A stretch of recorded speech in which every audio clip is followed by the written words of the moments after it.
Okay, so it's been a while since San Francisco first ordered the shelter in place, and it's been a few weeks since that order was initially supposed to end. Originally, it was supposed to end on April 7th, but then that got extended until the beginning of May, and we all now know that it got extended again. Most of the restaurants that have remained open have basically all but converted to takeout. Retail shops have had it a lot harder since they aren't deemed essential by the city, but I think we all know just how essential a lot of these shops are to us.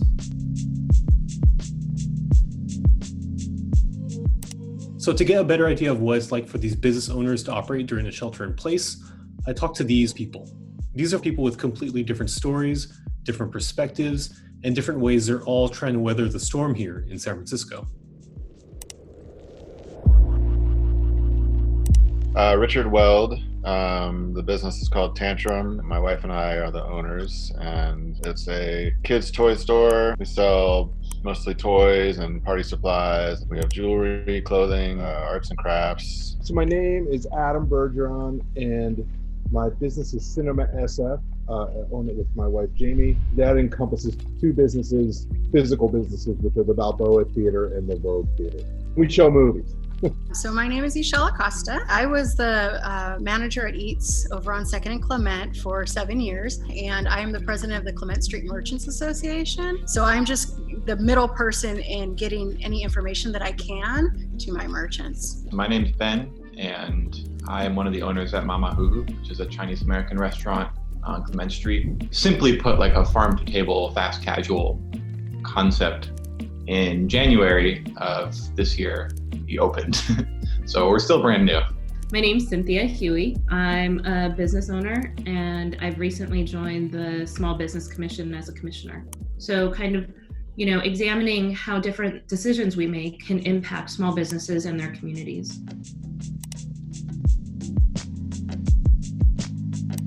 I don't even know how to describe how this must be affecting people. I mean, in so many different ways. The restaurants, and the shops on Clement Street have had to lay more than half of their employees off. The businesses that I've spoken to are either bringing in 0 to maybe like 20, 30, 40% of their revenues. So we had just opened in mid-January, and we're intending on having a business that does like half delivery, half dine-in type of thing. So we made a decision quickly to just be like, all right, well, we were going to do this delivery thing anyway, when dining room is probably going to close. So let's just start doing delivery. It's not ideal, obviously, because even on a good day, it's cutting like 40 to 50% of our business away, but we're able to be open. There's something to be said for that, for sure. The biggest effect was that both of our brick and mortar stores are closed. We very quickly made a transition to online, probably 80% of our inventory up now, which it used to be about 5%, and we're putting new items up every day. That's kind of where we are right now. We've shifted from almost entirely brick and mortar to entirely online. So we've been closed all the way. There's no real way to do business as a movie theater without people physically being in the building. We did open online sales, and just as luck would have it, we were just launching a new website. Any proceeds from the ticket sales goes to the theater. Any proceeds from the merchandise sales goes to our staff. And then opened a GoFundMe, and we put them online, and our community has been incredibly generous. The biggest thing has just been keeping up with inventory to make sure that when people buy stuff that we have it, and then shipping. The first week or so, it was messy, but we've got a system now that works, but once we reopen, we'll have to adjust again to having people in the stores. I mean, one thing we've done a couple of times, and we're doing again tonight, we're calling it stay-at-home movie nights. We just sort of press play at the same time, and I moderate a chat, where we talk about the movie. There's no financial gain whatsoever from that. That's just something you do, keep everybody engaged. We're trying to just look at it in a very positive light. It's like forcing us to problem solve how to have a really efficient and awesome delivery service. And we can kind of do that in an isolated way now. And really what I mean by that is our dining room's not open. So we only have delivery, and we can just focus on how to make that work right now. I mean, I think the thing about businesses and our small business community that's really amazing is how creative innovative, nimble, and open-minded people are. When this happened, everybody just started thinking about different solutions. One thing that's super cute with, Richard from Tantrum, if you spend $50, you get a song. If you haven't had a chance to see the songs, they're amazing.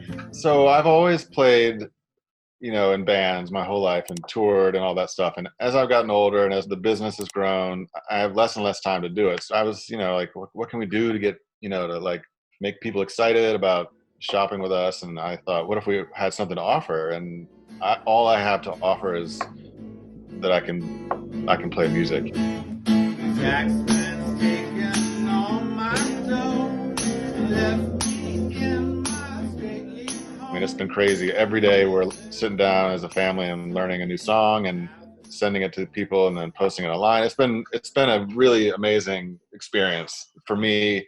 It's been a great way to spend time with my kids, and we've gotten a ton of orders for gift cards, which are like little, they're like micro loans. We're gonna reopen and people will come and they'll cash them in. But right now, it's keeping the business afloat. So it's been amazing.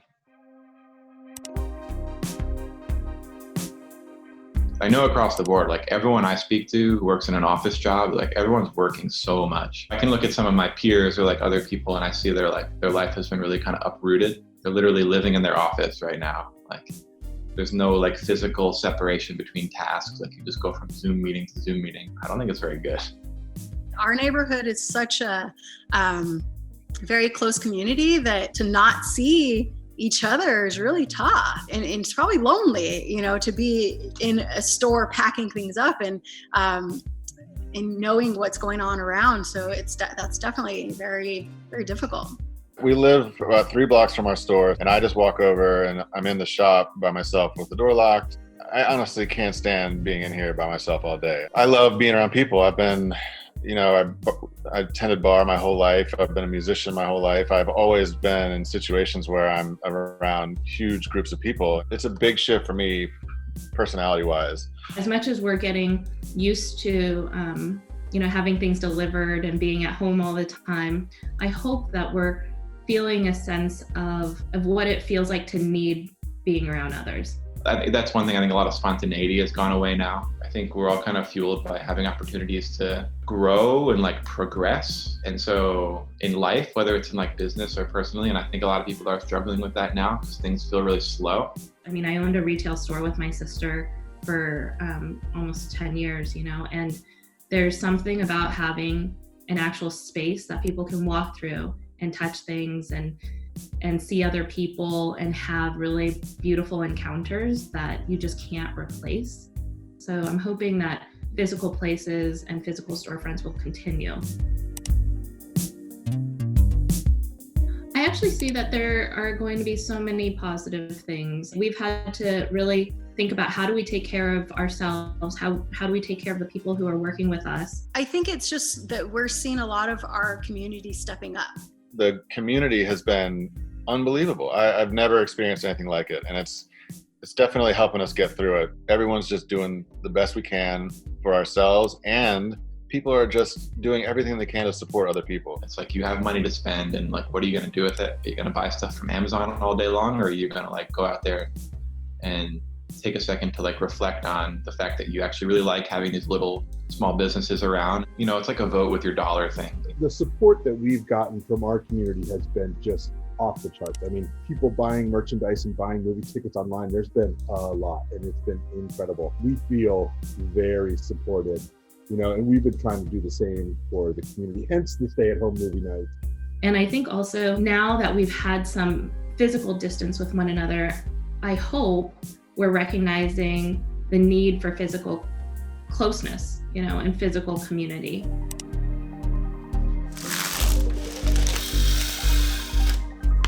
So what I think I learned from this is that there is no right way to do things. There's no blueprint that we can look at. There's no map that we can point to guide our way. There's no single method that will get everyone through this. But after talking with people like Adam and Cynthia and Richard, I've realized it's going to take a lot more than just buying a couple gift cards. It's going to have to be a group effort from friends, from families, from neighborhoods, from entire cities coming together. This song is for Joey.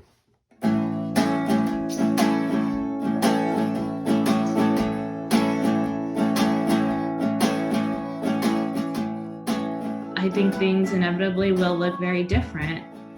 I don't know what that different will be. I think just the idea that your neighborhood shop or restaurant could not be there is scary for most of us.